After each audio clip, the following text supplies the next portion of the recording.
Welcome to The Explainer. Today, we're diving into a massive problem, one that affects so many talented people.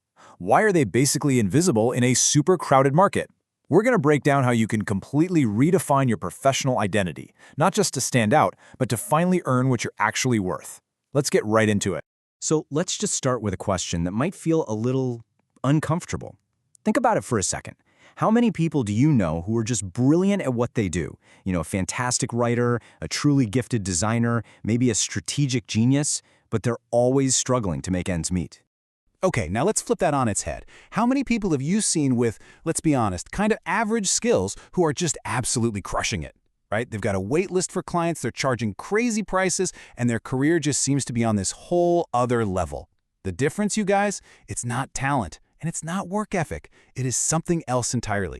This gap, this is what we call the crisis of invisible expertise. And here's the brutal truth. You can literally be the best in the world at what you do and still be broke. Why? It comes down to one thing. Perception precedes revenue. If your ideal clients don't clearly and immediately understand who you are and exactly what problem you solve for them, your talent might as well not even exist. So, the answer isn't to go out and get another certification or to start working 80-hour weeks. That's just a recipe for burnout. The real, fundamental difference between the people who struggle and the people who thrive, it's clarity. It's about having absolute, undeniable, crystal clear clarity in your professional identity. So, how do you get that clarity? Well, it all starts with understanding what a brand really is. And I'm going to give you a hint. It has absolutely nothing to do with your logo, your website, or the color of your business cards. The branding expert Marty Neumeier just nails it with this quote. A brand isn't what you say it is, it's what they say it is. It's a result. It's an emotion. It lives in the hearts and minds of your audience. It's their gut feeling about you. You can't control it directly, but you can for sure influence it. And the entrepreneur Myron Golden builds right on top of that. Your name, your personal brand, reminds people of a story. Now here's the really important part. That story is being told right now, whether you like it or not. You're either shaping that narrative with intention, or the market is just shaping it for you by neglect. Which one do you want? And this idea just brilliantly illustrates the huge mental shift we all need to make. Your goal is not to be the most skilled person in the entire world. Your goal is to be the clearest, most obvious choice for a very specific person who has a very specific problem. Think about Apple. Are their computers objectively the best on every single spec sheet? Probably not. But for a certain type of person, they are without a doubt the clearest choice. Now this is usually where people ask, okay, but isn't this being fake? What about authenticity? And that's a great question. But no, it's not about being fake. This distinction is so crucial. Authenticity is the sum total of who you are. It's everything. Positioning is simply deciding which valuable part of your authentic self you're going to lead with professionally to serve a specific audience. You're not inventing a character, you're just shining a spotlight.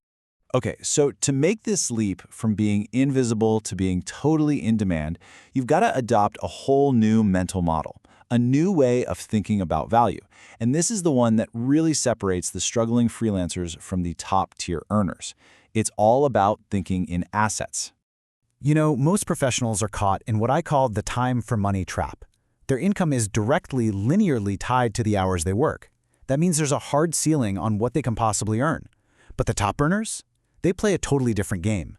They build assets, things like courses, frameworks, books, systems that generate value completely independent of their time. That's leverage. And this slide right here shows you exactly how that leverage works. This is the value hierarchy. Down at the bottom, you've got your hourly and project work. That's the lowest leverage. As you climb up the ladder, you move from one-on-one services to group programs, and then finally, at the very top, the holy grail, intellectual property. Things you create once and can sell 1,000,000 times. The goal isn't to just abandon the lower levels, but to strategically build your way to the top. Okay, that's all great in theory, but let's see how this plays out in the real world. I want to tell you the story of a guy named Marcus. He was a really talented copywriter who was totally burning out until he made one single critical shift. Okay, just look at these numbers. It's kind of wild. On the left, Marcus was a freelance copywriter. He was making about 38 grand a year and working himself to the bone, 55 hours a week. Now, look at the right. He became a SaaS onboarding conversion specialist. All that means is he decided to only write the emails that help software companies turn their free trials into paying customers. That's it. his one thing, and boom. His income jumped to $240,000 a year, while his hours dropped to 30 a week. His average project went from $800 to $20,000. So what happened here? Did he suddenly become a 10 times better writer overnight? No way. He became 10 times clearer in his positioning. He niched down ruthlessly. He started speaking in terms of outcomes. I get you more paying customers. Instead of activities, I write emails. He packaged his expertise instead of just selling his time. He went deeper on one tiny topic than anyone else. Okay, so you're probably thinking, that's awesome for Marcus, but how do I do that? Well, I'm going to give you a tool you can use right now. It's a simple but incredibly powerful formula for crafting a positioning statement that will attract your ideal clients like a magnet. It all breaks down into 4 simple parts. First, your who. Who specifically do you help? And I mean really specific. Second, your what. What is the quantifiable, measurable outcome you deliver for them? Third, your how. What's your unique method, your special framework, your secret sauce? And finally, and this is a big one, what common fear or obstacle do you help them get rid of? Let's see this formula in action, because the difference is like night and day. A weak positioning statement sounds like this. I'm a business coach. Yawn, right? It's vague, it's forgettable. Now, a strong positioning statement sounds like this. I help burned-out agency owners hit $50,000 months working just 25 hours a week using the leverage framework, all without having to hire a massive team. Boom.